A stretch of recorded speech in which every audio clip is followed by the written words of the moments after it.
Welcome back, everyone. I'd like to welcome Mr. Chuck Yarborough back in studio this morning, and you've got some more stuff coming up for us actually tomorrow. So what is this event we have tomorrow? Well, we are MSMS students in some of my classes have been researching the African American experience from the late 19th through 20th centuries, and we create and perform the 8th of May Emancipation Celebration. And that will start at 6 p.m. tomorrow afternoon in Sandfield Cemetery. The show will last about an hour.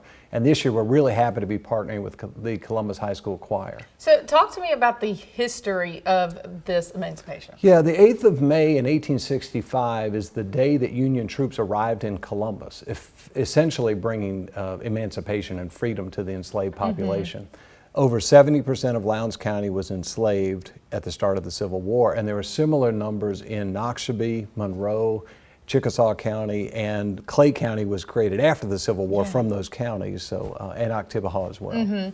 And so you guys are even going to have someone flying in, correct? We do, yeah. This year students, we have since 2006, we have done this intermittently, annually since 2013. And typically we're researching and exploring the late 19th, early 20th century figures. This year is the 60th anniversary of Freedom Summer in 1964, and it's the 70th anniversary of the Brown decision in 1954.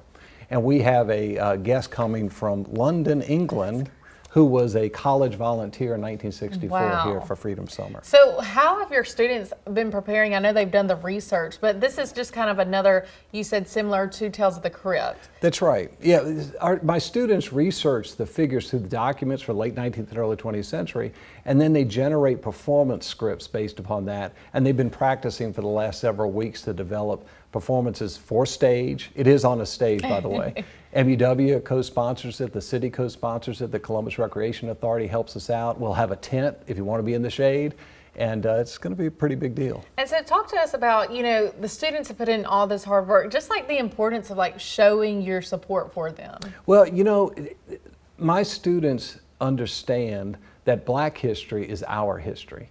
And they're going to be sharing that with the community, with the idea being that we are all better off if we just know more about ourselves. I think that works personally as well as the community. And so this will be at 6 o'clock tomorrow. Correct. 6 o'clock on Wednesday, May 8th in historic Sandfield Cemetery on the east end of College Street. And do we need any tickets, register, or you just show up? It's absolutely free. Please show up. We even have a shuttle bringing people from the edge of the cemetery into the middle of the cemetery. Come check us out. And question, so are people allowed to take pictures and videos of the performances or prefer not to? Absolutely. Now we will record it and post it on YouTube after the event, but there's no live stream. But we would invite everybody to come out, especially if you know people in the community who were volunteers during the 1960s and helped with civil rights activism. They'll see something that seems familiar to them. And while we got just a little bit of time left, talk to me about the Freedom Summer and the role you were saying with Medgar Evers and the leader of the NAACP. Yeah, well, one of the other features this year is Dr. Emmett J. Stringer. And Dr. Stringer was the state president of the NAACP in the 1950s, who actually recommended Medgar Evers be hired as the field secretary for Mississippi. Well, pretty historic figure. We hope y'all have a great turnout. Well, thank you. 6 o'clock tomorrow, guys. We'll see you guys after the break.